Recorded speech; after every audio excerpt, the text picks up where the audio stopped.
নরেন্দ্র মোদী যেই স্মার্ট মুভটা করলেন, প্রথমে উনি এসে একটা স্লোগান দিলেন, পাল্টানো দরকার, চাই বিজেপি সরকার। এই একটা ম্যাজিক স্লোগান দেওয়ার পরিপ্রেক্ষিতে সমস্ত পশ্চিমবঙ্গে একটা শোরগোল পড়ে গেল। মুসলমান অধ্যুষিত ভোটেই কি মমতা জিততে চেয়েছিলেন? মুসলমানদেরকে তাড়ানো হবে, এটা কি কোনো স্লোগান ছিল? অবশ্যই স্লোগান ছিল। ভোটের সময় এই ধরনের একটা হাইপ তৈরি করে ভোটারদের এক পক্ষে নিয়ে আসার প্রচলন, এটা নতুন কিছু নয়। রাজনৈতিক বিশ্লেষকরা সবাই তো আর আনমোটিভেটেড না, সবারই একটা মোটিভেশন থাকে। একটা জিনিস আমি যখন বলি আমার একটা উদ্দেশ্য থাকে, সেই জন্য কে বলছেন সেটার উপর নির্ভর করে ওটা দেখতে হয়। কিন্তু আসলে আমি যদি সত্যিকার নির্মোহভাবে দেখি, আমার কাছে মনে হয়েছে যে এই কথাটা একটু অতিরঞ্জিত ছিল। নিশ্চয়ই আওয়ামী লীগের সময় ভারতের সাথে সম্পর্ক খুব ঘনিষ্ঠ ছিল, কিন্তু তার মানেই না যে ভারতের হেজিমনি এখানে চলেছে। এই কথাটা বলাটা আমি মনে করি যে সঠিক না। ভারতের পশ্চিমবঙ্গের বিধানসভা নির্বাচনের ফলাফল শুধু একটি প্রাদেশিক ক্ষমতার পালাবদলের ইঙ্গিত দিচ্ছে না, বরং এটি আঞ্চলিক রাজনীতির গভীরে নতুন উত্তাপ তৈরি করছে। নরেন্দ্র মোদী নেতৃত্বাধীন বিজেপির উত্থান এবং মমতা বন্দ্যোপাধ্যায়ের দীর্ঘদিনের শাসনের অবসান, এই সংঘাত এখন ভোটের গণ্ডি ছাড়িয়ে সীমান্ত রাজনীতির কেন্দ্রে চলে এসেছে। বাংলাদেশের জন্য বিষয়টি আরও সংবেদনশীল। অবৈধ অভিবাসন, সীমান্ত নিরাপত্তা, অর্থনৈতিক চাপ, এসব প্রশ্ন নতুন করে সামনে আসছে। যদি রাজনৈতিক বক্তব্য বাস্তবে রূপ নেয়, তাহলে কি বাংলাদেশ নতুন সংকটের মুখোমুখি হবে, নাকি এটি কেবল নির্বাচনী কৌশল? আজকের আলোচনায় আমরা খুঁজে দেখব পশ্চিমবঙ্গের ভোট কি শুধু রাজ্য রাজনীতি বদলাচ্ছে, নাকি ভারত বাংলাদেশ সম্পর্কের ভবিষ্যৎও নির্ধারণ করছে। বিজেপির বিজয় ও ভারত বাংলাদেশ সম্পর্ক, এই শিরোনামে আজ আমরা আলোচনা করব। দর্শক, আমি ফার্নাস জুই, সবাইকে আমন্ত্রণ জানিয়ে শুরু করছি নিউজ 24-এর নিয়মিত আয়োজন জনতন্ত্র গণতন্ত্র। নিবেদন করছে আড়াই সিল স্টিল। আজকের আলোচনা এগিয়ে নিতে স্টুডিওতে আছেন দুজন সম্মানিত অতিথি। চলুন একে একে পরিচিত হই। আছেন মুন্সি ফয়েজ আহমেদ, সাবেক রাষ্ট্রদূত। সেই সঙ্গে আরও আছেন অবসরপ্রাপ্ত মেজর ডক্টর নাসিরউদ্দিন আহমেদ, রাজনীতি ও নিরাপত্তা বিশ্লেষক। স্বাগত জানাচ্ছি দুজনকেই। জনাব ফয়েজ আহমেদ, আপনাকে দিয়ে আলোচনাটা শুরু করতে চাই। যেমনটি বলছিলাম যে ভারতের পশ্চিমবঙ্গের বিধানসভার নির্বাচনের ফলাফল এখন শুধু প্রাদেশিক ক্ষমতার পালাবদলের ইঙ্গিত দিচ্ছে না, বরং এটি আঞ্চলিক রাজনীতির গভীর এক ধরনের উত্তাপ তৈরি করেছে। যদি জানতে চাই যে বিধানসভার ফলাফল কি ভারত বাংলাদেশ সম্পর্কের ভবিষ্যৎ নির্ধারণ করবে কিনা? আমার মনে হয় না যে এই যে নির্বাচনটা হয়ে গেল এর ফলে ভারত বাংলাদেশ সম্পর্কের উপর বড় রকমের কোনো প্রভাব পড়বে। এটা এই জন্য বলছি যে ভারত বাংলাদেশ সম্পর্কের মূল ইয়েটা হচ্ছে দিল্লির সাথে বাংলাদেশের সম্পর্ক, এবং সেটার একটা মোটামুটি একটা গত কয়েক মাসে একটা অবস্থান তৈরি হয়েছে, এবং সেই অবস্থানটাকে আরও দৃঢ় করবার চেষ্টা দুই পক্ষ থেকেই হবে। তো সেইটাই আমি মনে করি যে সেখান থেকে সরে আসার কোনো রকমের ইয়ে দেখা যাচ্ছে না, ইঙ্গিত বা কারণ দেখতে পাচ্ছি না। কারণ বিজেপি সরকার তো আছে কেন্দ্রে, এবং এখানে কি বলে পশ্চিমবঙ্গে যদি তৃণমূলের বদলে বিজেপি আসে, তাতে তাদের অবস্থান কোনো পরিবর্তন হবে এটা মনে করার কোনো কারণ আমি দেখি না। আর তাছাড়া আরেকটা জিনিস কেউ যদি মনে করে যে না পশ্চিমবঙ্গের সাথে আমাদের যে ধরনের যোগাযোগ ছিল, সম্পর্ক ছিল, সেগুলো কি পাল্টে যাবে, আমি সেটাও মনে করি যে না। সরকার পরিবর্তন হচ্ছে, কিন্তু সরকারের দুই পক্ষে, বাংলাদেশের পক্ষে যারা পশ্চিমবঙ্গের সাথে যারা যোগাযোগ রক্ষা করতেন, ব্যবসা বাণিজ্য করতেন, আসা যাওয়া করতেন, আর যে যাদের সাথে তাদের সমস্ত কাজ হতো পশ্চিমবঙ্গে, তাদের স্বার্থগুলো তো একই রয়ে গেছে। সুতরাং সেগুলো পরিবর্তন হবে না।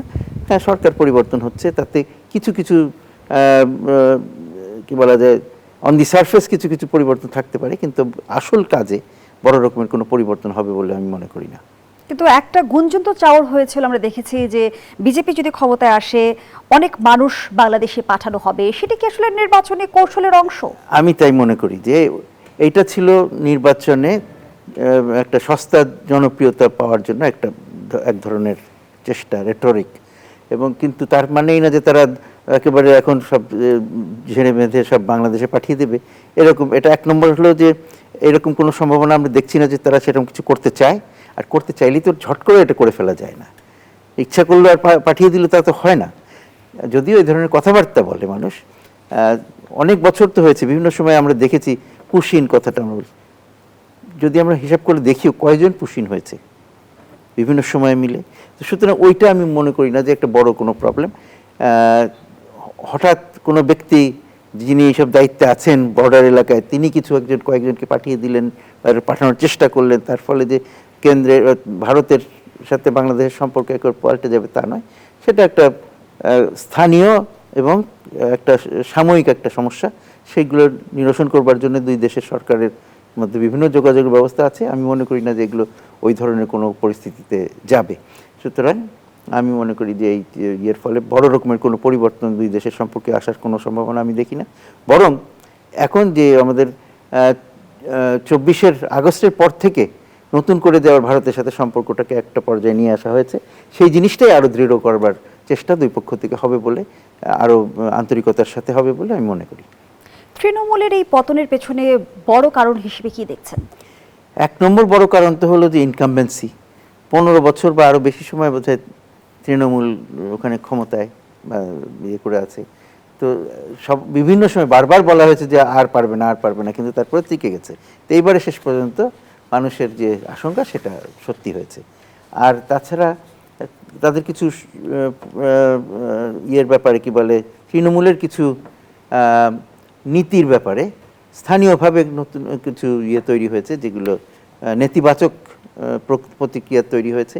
তাছাড়া ওখানে একসময় তৃণমূলকে মনে করা হতো স্থানীয় পশ্চিমবঙ্গের ওই এলাকায় যে মুসলমানরা আছে তাদের ইয়ে হিসেবে, তাদের ধারক বাহক হিসেবে মনে করা হতো। কিন্তু ওখানে তাদেরও একটা আলাদা দল তৈরি হয়েছে, আইএসএফ বা এরকম একটা কিছু, নামটাই মনে পড়তেছে না আমার। তো সেই একটা দল তৈরি হয়েছে যারা নিজেদেরকে নিরপেক্ষ বা সেকুলার দল হিসেবে ইয়ে করার চেষ্টা করছে, কিন্তু বেসিক্যালি ওখানকার মুসলমানরা ওখানে নিজেদেরকে বেশি সেফ মনে করছে। অনেক বড় সংখ্যায় অনেকে ওই দিকে চলে গেছে। তার ফলে হয়েছে কি, তৃণমূলের অনেক ভোট সরে গেছে। আর তাছাড়া তো বিজেপির পক্ষ থেকে বারবার চেষ্টা করা হয়েছে, তারা সারা ভারতে বিভিন্ন জায়গায় তারা নিজেদের অবস্থান তৈরি করে নিয়েছে। পশ্চিম বাংলায় বারবার চেষ্টা করেও পারেনি, কিন্তু তাদের চেষ্টাটা ছিল। এবং এবারে তাদের মূল টার্গেটই ছিল যে পশ্চিমবঙ্গে তাদের যে করেই হোক জিততে হবে, এবং তারা অনেকবার চেষ্টা করার পরে এবারে সফল হলো। আমরা নির্বাচনের আগেই কিন্তু বেশ কিছু বিষয় নিয়ে পাল্টাপাল্টি বক্তব্য দেখেছি, তর্ক বিতর্ক দেখেছি। এর মধ্যে একটি হচ্ছে SIR, ভোটার তালিকা থেকে 90 লক্ষ নাম বাদ দেওয়াকে মমতা ব্যানার্জি ভোট চুরি বলছেন। আবার বিজেপি এটা বলছে যে ভুয়া ভোটারদের ছাঁটাই করা হয়েছে। এটি কি প্রভাব ফেলল নির্বাচনে? কিছুটা তো প্রভাব ফেলতেই পারে। 90 লক্ষ ভোট যদি না মানে সরিয়ে ফেলা হয় কোনোভাবে, তাহলে সেটার একটা বড় প্রভাব তো পড়তেই পারে, এবং সেটা হতে পারে। কিন্তু খালি সেই কারণেই যে হয়েছে তা নয়, সেটা বরং ওই বিষয়ের ওখানে কিন্তু বিভিন্ন রকমের এটার পক্ষে না বেশিরভাগ লোকজন ওদিকে, তারপরেও কিছু লোক তো এটার পক্ষে আছে, এটার যারা। আর এক তো যাদের ভোট থেকে বঞ্চিত করা হয়েছে তারা তো ভোট দিতেই পারে নাই, সেই ভোটগুলো বাদ গেছে। কিন্তু এটার যে খুব বড় ফল হয়েছে, যে এটার ফলে যে তৃণমূলের ভোট কম পড়েছে, সেটা আমি মনে করি না। তৃণমূলের ভোট অন্য আরও কারণে পড়েছে কম। অসংখ্য ধন্যবাদ জানাচ্ছি মুন্সি ফয়েজ আহমদ। ডক্টর নাসির উদ্দিন, আপনার কাছে জানতে চাই, এই যে আমরা তৃণমূল বিজেপির যে একটা আমরা উত্থান দেখছি, আরেকটা যদি শিবিরে আমরা দেখছি পতন, এর পেছনের কারণগুলো কি দেখেন? আপনাকে ধন্যবাদ সহ আলোচক এবং প্রিয় শ্রোতাদের, দর্শকদের অনেক অনেক শুভেচ্ছা। স্যার কিছুটা অলরেডি বলেছেন যে এর ভিতরে একটা তো ছিল মমতা ব্যানার্জির, এটা আসলে আমাদের জন্য শুধু না, সমস্ত পৃথিবীর একটা বিস্ময় ছিল যে যারা ক্ষমতায় থাকে তাদের জনপ্রিয়তা সাধারণত হ্রাস পায়, বিশেষত এই সমস্ত তৃতীয় বিশ্বের দেশগুলোতে। এখানে চাহিদা অনেক থাকে কিন্তু সরকারের ক্ষমতা থাকে কম। তো বিপুল চাহিদার প্রেক্ষিতে যখন ক্ষমতা কম থাকে তখন মানুষের মধ্যে জনপ্রিয়তাটা হ্রাস পায়। কিন্তু মমতা ব্যানার্জি এই ক্ষেত্রে একটা মমতা ম্যাজিক দেখিয়েছিলেন, যে ইনি পরপর 3 বার, 11 সালের 20 মে প্রথম উনি ক্ষমতায় আসলেন, তার পরবর্তীতে 2 টার্মে উনি নির্বাচন করে এই 2026 সালে এসে চতুর্থবারের মতো উনি চেষ্টা করছিলেন আসার জন্য। কিন্তু এক্ষেত্রে নরেন্দ্র মোদী যেই স্মার্ট মুভটা করলেন, প্রথমে উনি এসে একটা স্লোগান দিলেন, পাল্টানো দরকার, চাই বিজেপি সরকার। এই একটা ম্যাজিক স্লোগান দেওয়ার পরিপ্রেক্ষিতে সমস্ত পশ্চিমবঙ্গে একটা শোরগোল পড়ে গেল।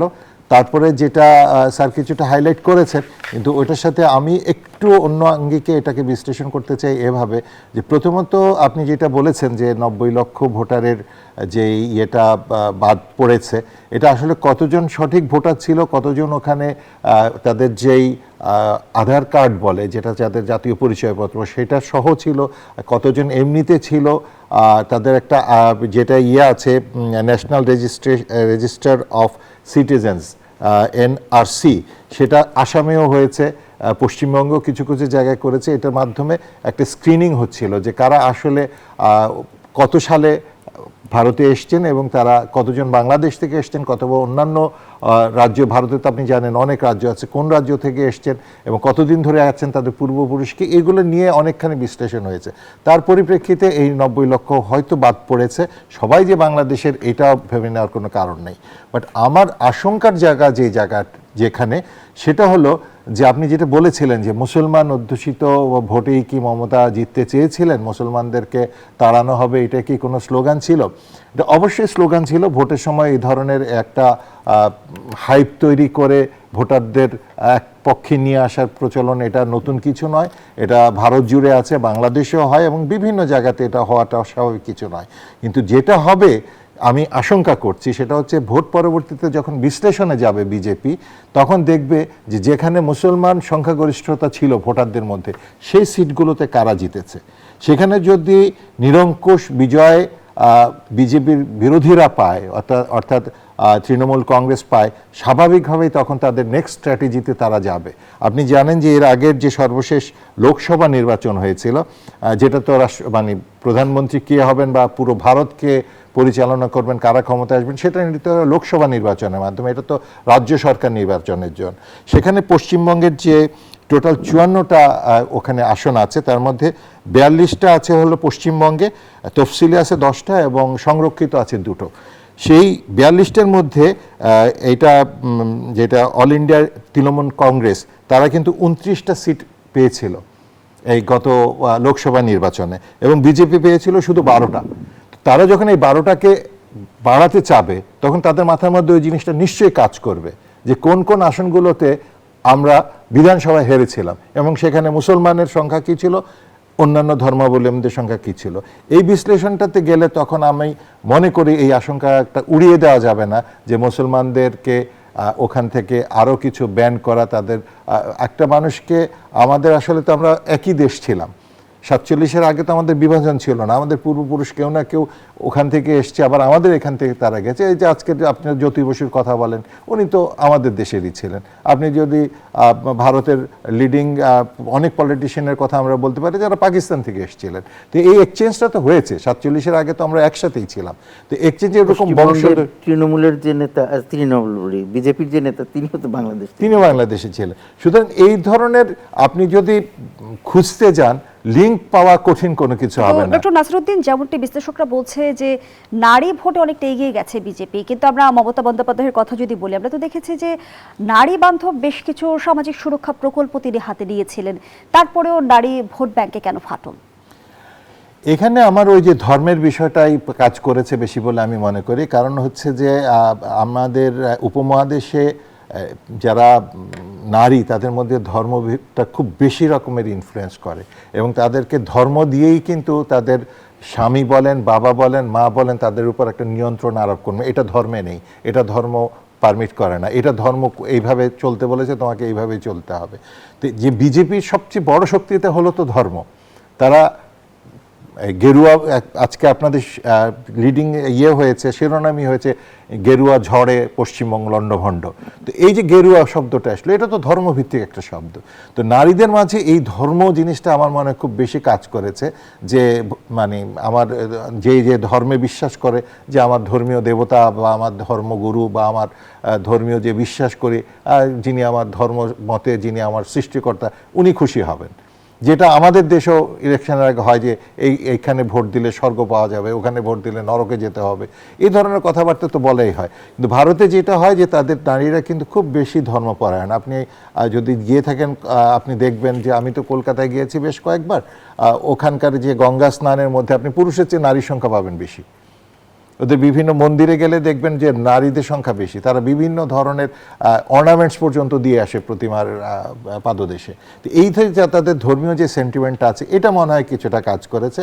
আরেকটা হলো যেটা যে নরেন্দ্র মোদী যে কাজটা খুব সাকসেসফুলি করতে পেরেছেন, সেটা হলো উনি কিছু দৃশ্যমান অগ্রগতি দেখাতে পেরেছেন, যে যেসব জায়গার মধ্যে আগে বিজেপি জয়লাভ করেছিল সেখানে তাদের নারীদের অবস্থার উন্নয়নের জন্য উনি কি কি করেছেন, এই দৃশ্যমান কিছু পদক্ষেপ তারা দেখেছেন। কারণ বিজেপি তো সবগুলা ইয়েতে জয়লাভ করেনি, তার রাজ্যে জয়লাভ করেনি, যেগুলো রাজ্যে জয়লাভ করেছে সেখানে তার যে স্টেপগুলো সেগুলো মনে হয় নারীদেরকে আকর্ষণ করেছে, ধর্ম এবং ওই উদাহরণটা। আর আরেকটা যেটা বললাম যে পরিবর্তনটা শুধু তো পুরুষই চায়নি, পরিবর্তনটা নারীরাও চেয়েছে। কারণ বিশেষ করে এই যে একজন নার্সের নিরাপত্তাহীনতা, ধর্ষণের যে কাহিনীটা হয়েছিল মমতা বন্দ্যোপাধ্যায়ের বিরুদ্ধে, তখন কিন্তু পুরো পশ্চিমবঙ্গ একটা নড়ে উঠেছিল একজন নার্স ধর্ষণের ঘটনাকে কেন্দ্র করে। সেটাকে মমতা ব্যানার্জি সামাল দিয়েছেন, কিন্তু যেভাবে সেটাকে বিস্ফোরণের ঘটেছিল, তাহলে কি আরজিকর ইস্যু তাহলে রাজনৈতিক পরিবর্তনের মূল অনুঘটক কিছুটা তো বটেই, কিছুটা আমি অন্তত মনে করি যে কিছুটা বটে। কারণ তখন আমি নিউজগুলো খুব ক্লোজলি ফলো করছিলাম, তো তখন মনে হয়েছিল যে না, এটার ইম্প্যাক্ট নেক্সট ইলেকশনে শুধু যে এই বিধানসভা নির্বাচন হবে তা না, এটার ইম্প্যাক্ট যে লোকসভা নির্বাচনেও পড়বে, এবং এটাতে নারীদের অবশ্যই আমার মনে হয় কিছুটা হলেও মনক্ষুণ্ণ হয়েছে তারা, এবং যে জন্য নারী ভোটের ব্যবধান একটা বড় ফ্যাক্টর হতে পারে। যে প্রসঙ্গটি আমি জনাব মুন্সি ফয়েজ আহমেদের কাছেও জানতে চেয়েছিলাম, একই প্রশ্ন আপনার কাছেও করতে চাই যে অনুপ্রবেশ ইস্যুতে আমরা দেখছি বিজেপির একটা কঠোর অবস্থান রয়েছে, সেই জায়গা থেকে বাংলাদেশে কি ধরনের প্রভাব পড়তে পারে? আপনাকে যেটা বলেছি যে প্রথমত তো আসামের দিক থেকেও একসময় হয়েছিল, পরে নিউজটা আর খুব বেশি আমরা জানতে পারিনি, যে ওখানেও কিন্তু সীমান্তবর্তী কিছু কিছু জায়গাতে হঠাৎ করে মানুষের কনসেন্ট্রেশন হয়েছিল। তারপর স্যার যেটা বলেছেন, আমাদের কাছে কোনো তথ্যপাত্র নেই, ওরা ওই জায়গা থেকে পরে কোথায় গেল এটা কিন্তু আর আমাদের নিউজ মিডিয়াও বলে না, আর বাইরের মিডিয়া থেকেও পাওয়া যায় না। কিন্তু কনসেন্ট্রেশন হয়েছে, ওখানে কিছু জড়ো করা হয়েছে, এই তথ্যগুলো কিন্তু অথেন্টিক নিউজ আমরা পেয়েছি মূল গণমাধ্যম থেকে। এরপরে কিন্তু নিউজ ব্ল্যাকআউট হয়ে গেছে। সুতরাং এটা একেবারে তথ্যপাত্র আমাদের কাছে নাই, এটা যেমন সত্য একেবারে কিছু যে হয়নি এটাও বলা যাবে না। আর যেটা বলেছে, যদি ওখানে সহিংস কিছু হয়, কারণ ভারতে যে কোনো কিছুই ঘটবে না এটা তো বলা যাবে না। আমরা গুজরাটের উদাহরণ যদি টানি, আমরা যদি আপনার বাবরি মসজিদের ঘটনা জানি, যে কোনো কিছুই ঘটবে না, একেবারে সবাই খুব সুখে শান্তিতে বসবাস করতে থাকবে, এরকম চিন্তা করাটাও কিন্তু খুব বাস্তবসম্মত চিন্তা হবে না। আমরা প্রত্যাশা করি আমাদের প্রতিবেশী সুখে শান্তিতে থাকুক, তারা ভালো থাকলে আমরাও ভালো থাকবো, কিন্তু কিছুই যে ঘটবে না এরকম ধরে নিয়ে আমাদেরকে একেবারে চোখ কান বন্ধ করে রাখাটাও আমাদের জন্য খুব বুদ্ধিমানের কাজ হবে না। তো সেখানে যদি কোনো কিছু এরকম হয়েই যায়, সেক্ষেত্রে তো অবশ্যই সেটার একটা ইম্প্যাক্ট পড়বে।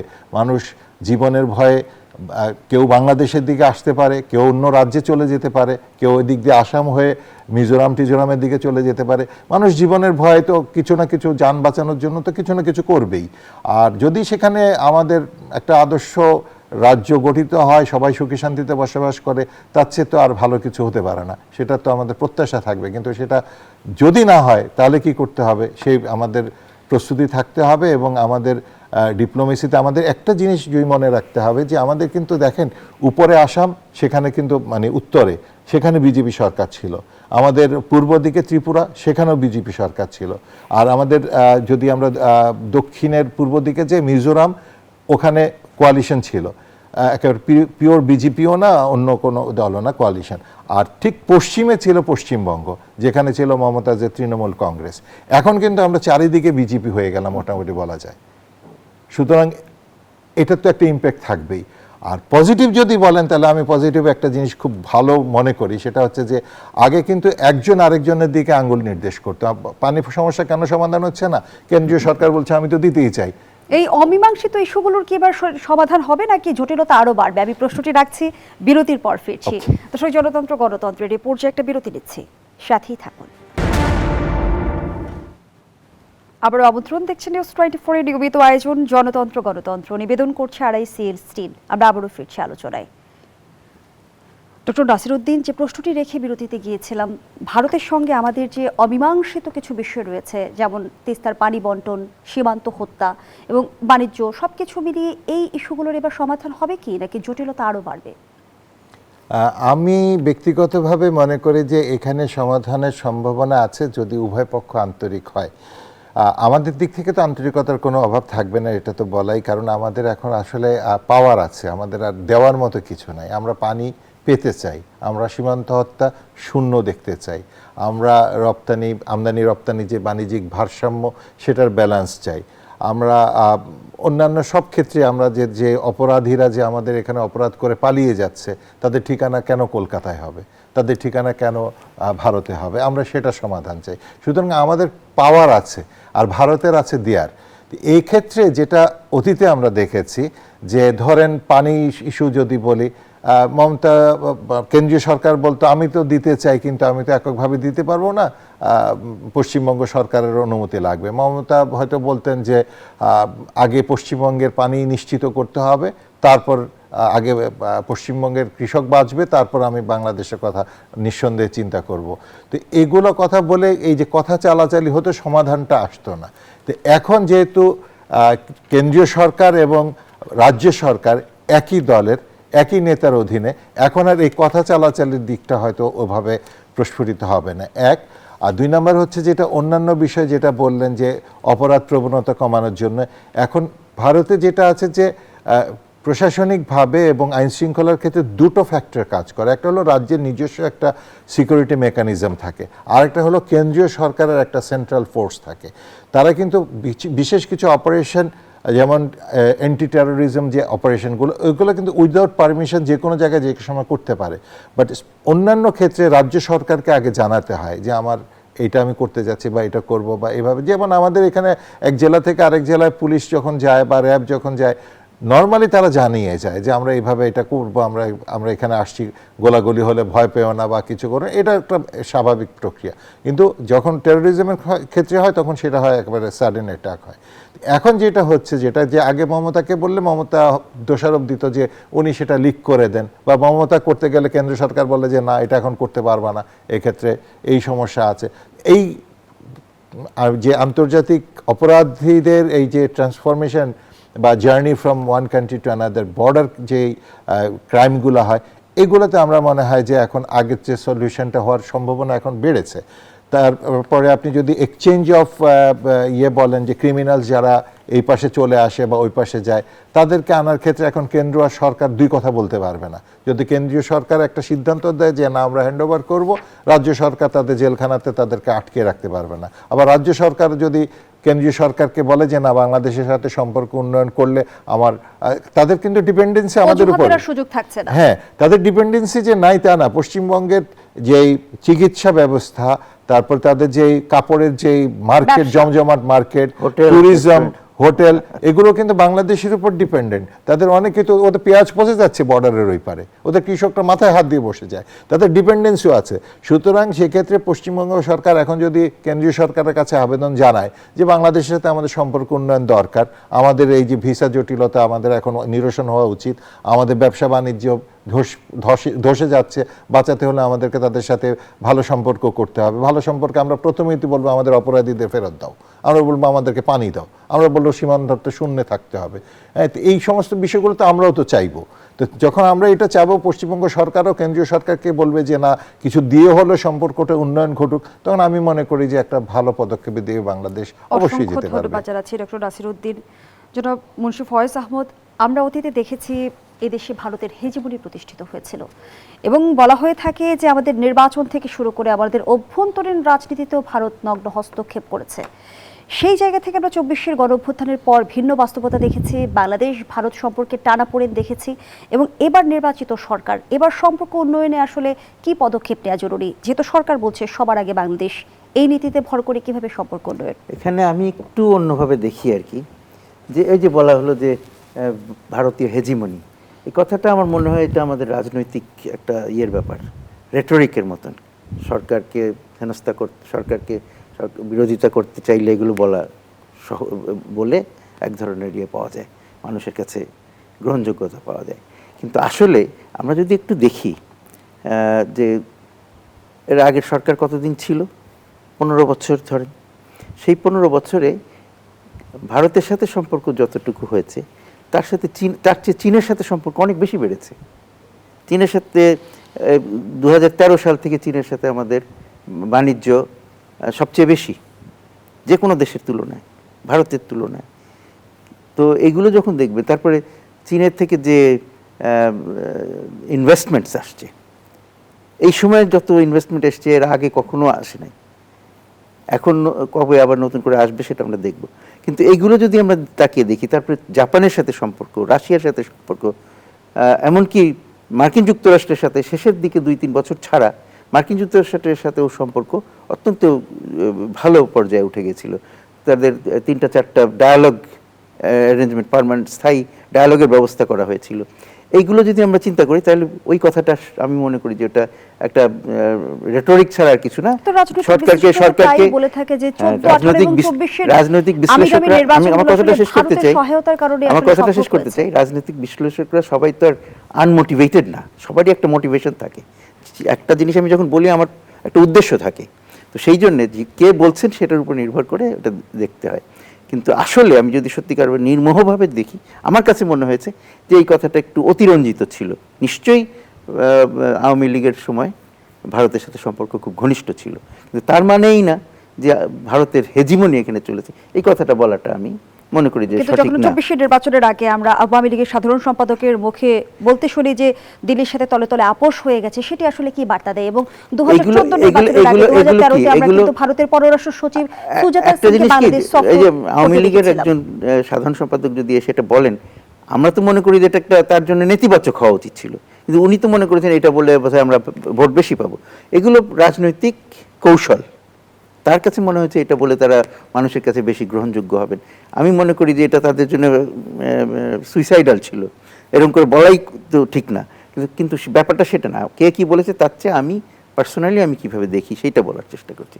আমি মনে করি যে ওই সময়ে ভারতের সাথে যত ভালোই সম্পর্ক হোক, কিন্তু অন্যদের সাথে সম্পর্কের পরিবর্তে নয়। হ্যাঁ, ওই সময়টায় ওই 15 বছরে সবার সাথেই সম্পর্ক এগিয়ে গেছে। এবং অনেকটা বলা যায় যে ওই যে কথাটা যেটা উচ্চারণ করা হতো, কিন্তু ওইটা খালি আওয়ামী লীগের না, আগের থেকে উচ্চারণ করা হতো, কিন্তু ওই সময় এটা বেশি দেখা গেছে। সবার সাথে বন্ধুত্ব, কারোর সাথে বৈরিতা নয়, এই যে এটা কিন্তু আগের থেকেই ছিল। 1990 সালের সময় থেকে এটা চলে আসছে। অন্তর্বর্তীকালীন শাসনামলে কেন সম্পর্কের অবনতি হলো? এইটা তো আবার অন্য প্রশ্ন চলে গেল। অন্তর্বর্তী সরকারের উপরে কারো আস্থা ছিল না, আমাদের বাংলাদেশের মানুষেরই তো আস্থা ছিল না। তার সময় তো সম্পর্ক অবনতি হবে। অন্তর্বর্তী সরকারের সাথে কেউ সম্পর্ক গড়ে তুলতেই বা চাইবে কেন? অন্তর্বর্তী তো অন্তর্বর্তী, কয়েকদিন পরে সে থাকবে না, কয়দিন থাকবে নিশ্চয়তা নেই, তার সাথে সম্পর্ক গড়তে যাইবে কেন? তখন এখান থেকে লোকজন গিয়েছে বিভিন্ন দেশে প্রতিনিধি দল নিয়ে, তারা বলছে হ্যাঁ খুব ভালো, খুব ভালো।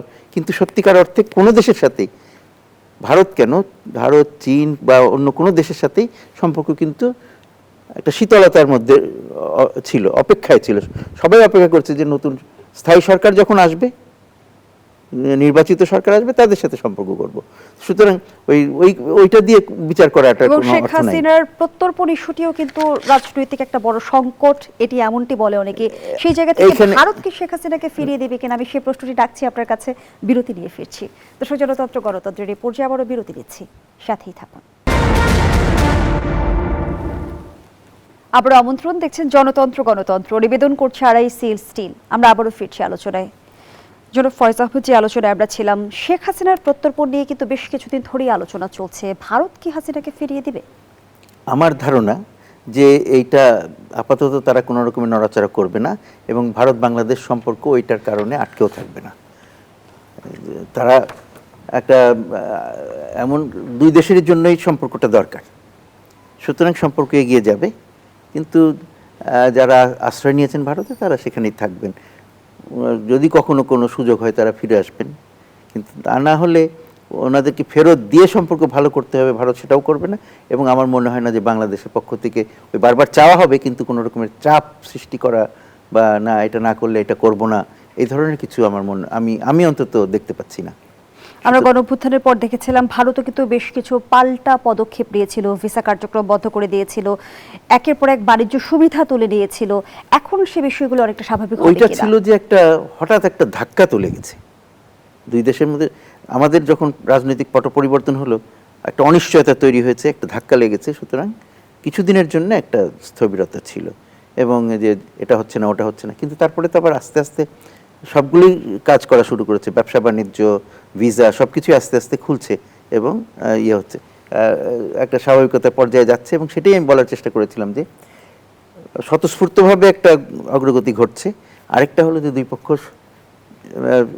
সুচিন্তিতভাবে বসবে, একসাথে বসে সম্পর্কটাকে আবার এগিয়ে নিয়ে যাবে। তো সেখানে ওই যে আপনার প্রশ্নটা, যে শেখ হাসিনাকে ফেরত দেওয়াটা একটা শর্ত হিসেবে কাজ করবে বলে আমি মনে করি না। অসংখ্য ধন্যবাদ জানাচ্ছি আপনাকে ডক্টর নাসির উদ্দিন। আমরা গণঅভ্যুত্থানের পর ভারতীয় মিডিয়ার কথা যদি তুলে ধরি, আমরা সেখানে গুজব, অপপ্রচার সয়লাভ হতে দেখেছি এবং সবচেয়ে বেশি যে গুজবটি ছড়িয়েছে সেটি হচ্ছে বাংলাদেশের সংখ্যালঘু নির্যাতন, কিন্তু বলা হয়ে থাকে বাংলাদেশের চাইতেও ভারতের সংখ্যালঘু নির্যাতনের মাত্রা অনেক বেশি। সেক্ষেত্রে বিএনপি সরকারের পররাষ্ট্র নীতি যদি আমরা বলি যে বাংলাদেশ ফার্স্ট, এই নীতিকে অক্ষুণ্ণ রেখে আসলে বাংলাদেশের সাথে ভারতের সম্পর্ক উন্নয়ন কিভাবে হবে বা কি কি পদক্ষেপ নেওয়া জরুরি? দেখুন, বাংলাদেশে যে যখনই সরকার গঠন করে, আমরা তো এখানে যদি স্বাধীনতার পরের বিশ্লেষণগুলো দেখি, সেখানে আমরা মোটা দাগে 4টা দল, আওয়ামী লীগ, বিএনপি, জাতীয় পার্টি আর জামাত। আর এখন আওয়ামী লীগ তো এখন মানে ইয়েতে নাই, দৃশ্যপটে নেই, বাকি 3টা দল আছে। আর এর বাইরে আমরা কিছুদিনের জন্য আমরা দেখেছিলাম 11 সরকার, সামরিক সরকার কিছু সময়ের জন্য ছিল। যে যখনই সরকার গঠন করে তার কিন্তু প্রথম একটা লক্ষ্য থাকে যে অন্তত 5টা বছরে আমার যে টেনিয়রটা আছে, এই টেনিয়রটা যাতে আমি একটু শান্তিপূর্ণভাবে দেশটাকে পরিচালনা করতে পারি। আমার দেশের মানুষটা যদি একটু যৌক্তিক মূল্যে খাবার খেতে পারে, সে যদি নিরাপদে একটু ঘুমাতে পারে, তার ছেলে মেয়ে যদি নিশ্চিন্তে স্কুলে যেয়ে ফেরত আসতে পারে, আমার মনে হয় তার এর চেয়ে খুব বেশি কিছু চাওয়া সাধারণ জনগণের থাকে না।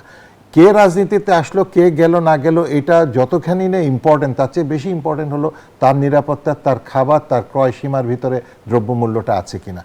এই ফ্যাক্টরগুলো, বিশেষ করে এই যে নিরাপত্তার বিষয়টা, এটা অনেকখানি কিন্তু ভারত নির্ভর, এটা অস্বীকার করার কোনো উপায় নেই।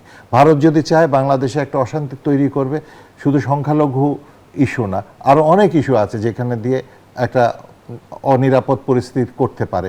আমাদের সীমান্তগুলো এতখানি এক্সপোজড এবং এত অনিরাপদ, অস্ত্র ঢুকানো এখানে কোনো বিষয়ই না, মাদক ঢুকানো এখানে কোনো বিষয়ই না। আর আমাদের নীতিগতভাবে আমাদের পরিসংখ্যানই বলে দেয় আমাদের দুর্নীতিতে আমরা কোথায় আছি এবং এই দুর্নীতি কে করে। যারা করে তারাই তো সীমান্ত পাহারা দেয়, যারা করে তারাই তো নীতি নির্ধারক, যারা করে তারাই তো সীমান্তের যে অ্যাডমিনিস্ট্রেশন চালায় সীমান্ত শহরগুলোর, যারা করে তারাই তো মাদক অধিদপ্তরের বড় বড় কর্মকর্তারা। সুতরাং দুর্নীতিতে চ্যাম্পিয়ন এই সূচকটাকে ধরে নিয়ে কে দুর্নীতি করে এটা গবেষণার কোনো দরকার নেই। তাদেরকে একটু অস্থিতিশীল পরিস্থিতির মধ্যে ফেলে দেওয়া ভারতের জন্য কোনো বিষয় না।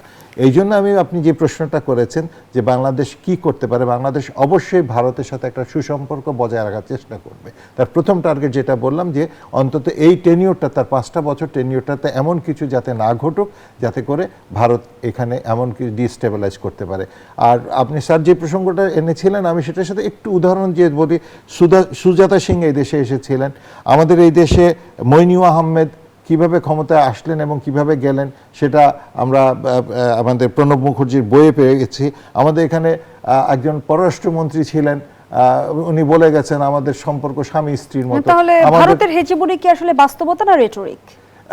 এটা দুটোই আছে, কিছুটা বাস্তবতা আছে, কিছুটা রেটরিক আছে। কারণ এই ধরনের নামগুলো কিন্তু আমরা আমেরিকার কয়েকজন শুধু অ্যাম্বাসেডারের নাম পেয়েছিলাম যে তারা সরাসরি বাংলাদেশের করে। কিন্তু আপনি যদি হেজিমনির কথা বলেন, আপনি দেখেন বড় 3টা ঘটনা বাংলাদেশের।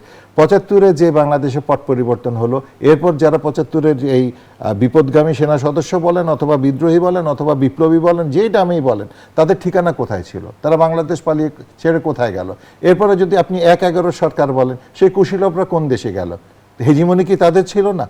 এরপরে যদি আপনি এখন আওয়ামী লীগের সরকার বলেন, তাহলে আওয়ামী লীগের সরকারের এখন অধিকাংশটা গেছে ভারতে। সুতরাং ভারতেরই শুধু হেজিমনি ছিল আর কারো ছিল না, এটা তো বলা যাবে না। তাহলে এই পট পরিবর্তনের পরে ওরা ভারতে গেল না কেন? তাহলে যে অভিযোগগুলো এসেছে যে শেখ হাসিনা ভারতের কাছে দেশের স্বার্থ বিকিয়ে দিয়ে নিজের ক্ষমতা দীর্ঘস্থায়ী করেছেন, এই সত্যতা রয়েছে? এই সত্যতা আসলে এক বাক্যে এটার উত্তর দেওয়া যাবে না। বাংলাদেশের এখন আমি খুব অবাক হয়ে বলি যে আজকে একটা দেখেন নিউজ এসছে যে বিগত সরকারগুলো বাংলাদেশের পর্যটন খাতে কোনো উন্নতি করেনি। ঘটনা কি তাই? কক্সবাজার উন্নয়ন কর্তৃপক্ষ হয়েছে, হ্যাঁ দুর্নীতি হয়েছে, এটা কোনো নো ডিনাইং ফ্যাক্ট। কক্সবাজারে উন্নতির নামে প্রচুর দুর্নীতি হয়েছে, কিন্তু সেখানে যে কক্সবাজার একটা কর্তৃপক্ষ করে যে কিছু উন্নতি হয়েছে সেটা তো আমি চোখে দেখে এসেছি। এই যে আমাদের আগে ইয়েতে যেতে কতক্ষণ লাগতো, আমাদের এই যে আরেকটা যে ইয়ে আছে আমাদের কুয়াকাটা, কত ঘন্টা লাগতো, এখন কত ঘন্টা আমরা যেতে পারি। ট্যুরিস্ট পুলিশ হলো কার সময়। সুতরাং পর্যটনের জন্য কিছু হয় না এরকম বলা যাবে না, কিছু হয়েছে, এখানে দুর্নীতিও হয়েছে, কিছু হয়েছে। সুতরাং আপনি যে প্রশ্ন করছেন এক বাক্যে সেটার উত্তর দেওয়া যাবে না, এর কিছু সত্য আছে, কিছু অতিরঞ্জিত আছে। যেমনটি ভারতের প্রধানমন্ত্রী নরেন্দ্র মোদী বললেন যে পশ্চিমবঙ্গে পদ্ম ফুটেছে, জনশক্তির জয় হয়েছে। দুজনের কাছে শেষ অংশে একটি অভিন্ন প্রশ্নই রাখতে চাই যে ভারতীয় জনতা পার্টি কি সত্যি জনগণের আস্থা অর্জন করতে সক্ষম হয়েছে, নাকি আসলে প্রশাসনিক প্রভাব ও কেন্দ্রের শক্তি এখানে ফ্যাক্টর হিসেবে কাজ করেছে? দেখেন, প্রশাসনিক শক্তি কিন্তু একটা লেভেল পর্যন্ত নিতে পারে। এর চেয়ে যেই একটা ভূমিধস জয় বললাম, বা মমতা ব্যানার্জির যে উনি 100-র যে, আমি সর্বশেষ যেটা জানি যে 100-র যে ম্যাজিক ফিগার সেটাও ক্রস করতে পারেননি। তো এটাকে শুধু প্রশাসনিক চাপ দিয়ে বা প্রশাসনিক, আর ভারতের অন্তত নির্বাচন ব্যবস্থার প্রতি সমস্ত বিশ্বেরই আস্থা রয়েছে, শুধু বাংলাদেশ বললে হবে না। একসময় তো ভারতের একজন, আমি নামটা ভুলে গেছি, একজন নির্বাচন ছিলেন, প্রধান নির্বাচন কমিশনার ছিলেন, তারা একেবারে বেদবাক্যের মতো বিশ্বাস করতেন যে পৃথিবীতে ভারতীয় রাজনীতিবিদরা দুজনকে ভয় করে, এক হলো সৃষ্টিকর্তা, আরেক হলো এই নির্বাচন কমিশনার। ডক্টর নাসিরউদ্দিন, মুন্সি ফয়েজ আহমেদ, একই বিষয়ে আপনার বক্তব্য নিয়ে শেষ করব। এই যে আমার মনে হয় যে ওখানে নির্বাচনে সেরকম বড় কোনো রকমের কারচুপি সাধারণত হয় না। ওখানে সত্যি সত্যিই মানুষ তৃণমূলকে ছেড়ে বিজেপির দিকে পশ্চিমবঙ্গে গিয়েছে, সেটার সম্বন্ধে কোনো সন্দেহ নেই। কারণ এটা তো অনেকদিন ধরে চেষ্টা করেছে। এখানে কেন্দ্রের একটা নিশ্চয়ই ভূমিকা আছে। সারা দেশব্যাপী, সারা ভারতব্যাপী তাদের যে শক্তি, সেটার একটা প্রতিফলন এখানে ঘটেছে। তার মানেই না যে সবখানে সেটা ঘটছে। যেমন অন্য যে ইলেকশনগুলো হচ্ছে সেখানে কিন্তু আবার বিজেপি না, হ্যাঁ, যেমন দক্ষিণের দিকে ইলেকশন হচ্ছে, সেখানে কংগ্রেস জোট জিতেছে একটাতে, তারপরে স্থানীয় দল জিতেছে একটাতে। তো এইগুলো হচ্ছে, কিন্তু পশ্চিমবঙ্গে নিশ্চিতভাবে আমাদের আয়োজনের একেবারে শেষ পর্যায়ে। দর্শক, এখানে শেষ করছি গণতন্ত্রের আজকের আয়োজন। ধন্যবাদ এতক্ষণ আমাদের সাথে থাকার জন্য।